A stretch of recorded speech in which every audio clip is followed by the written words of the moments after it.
इतवार को अमेरिका में न्यूयॉर्क के इंटरनेशनल स्टेडियम में जहां सबकी नजरें पाकिस्तान और इंडिया के सनसनीखेज मुकाबले पर थीं, वहीं दूसरी तरफ एक जहाज ग्राउंड के ऊपर से गुजरा जिसके पीछे रिलीज इमरान खान यानी इमरान खान को रिहा करो का बैनर लहरा रहा था। सोशल मीडिया पर ये वीडियो वायरल हुई तो इस पर सारिफीन की जानिब से मुख्तलिफ तबसरे किए गए। पंजाब की वजीर इत्तलात उज़्मा बुखारी ने मुख्तलिफ बैनर्स की तस्वीर शेयर की जिस पर इमरान खान को रिहा करो की जगह मुख्तलिफ लाइन्स लिखी गई थी।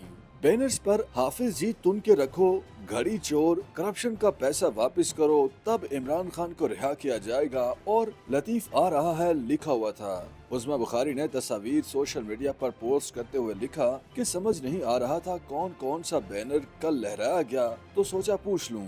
उज़्मा बुखारी की ट्वीट पर सारिफीन की जानिब से मुख्तलिफ तबसरे किए जा रहे हैं। किसी ने कहा कि एक दिन आपको ये ट्वीट्स डिलीट करना पड़ जाएंगी, तो कोई ये सवाल करता नजर आया कि ये हाफिज साहब कौन हैं। पाकिस्तान तहरीक इंसाफ की सीनियर रहनुमा मुसर्रत जमशेद चीमा ने उज़्मा बुखारी को जवाब देते हुए कहा कि एक तरफ हुकूमत हतीक इज्जत बिल मंजूर कर रही है जबकि दूसरी जानिब फार्म 47 की मिनिस्टर झूठा प्रोपेगेंडा करने के लिए जाली तस्वीरें पोस्ट कर रही है। क्या इन पर हतीक इज्जत का कानून लागू नहीं होता? क्या इनके खिलाफ FIA एक्शन लेगा या सारे कवानीन तहरीक इंसाफ के खिलाफ इस्तेमाल होने हैं? एक सारिफ ने लिखा कि साहब छोड़ें, ये बताएं कि आपको कौन सा बैनर ज्यादा पसंद आया। सहाफी सबीह काज़मी ने उज़्मा बुखारी को तनकीद का निशाना बनाते हुए लिखा कि असल जवाब तो अमरीकी शहरी ही दे सकते हैं, उनसे पूछना चाहिए था। आमिना कौसर नामी एक सारिफ ने लिखा कि उज़्मा साहिबा मुस्तकबिल में आपको ये ट्वीट डिलीट करना पड़ेगा।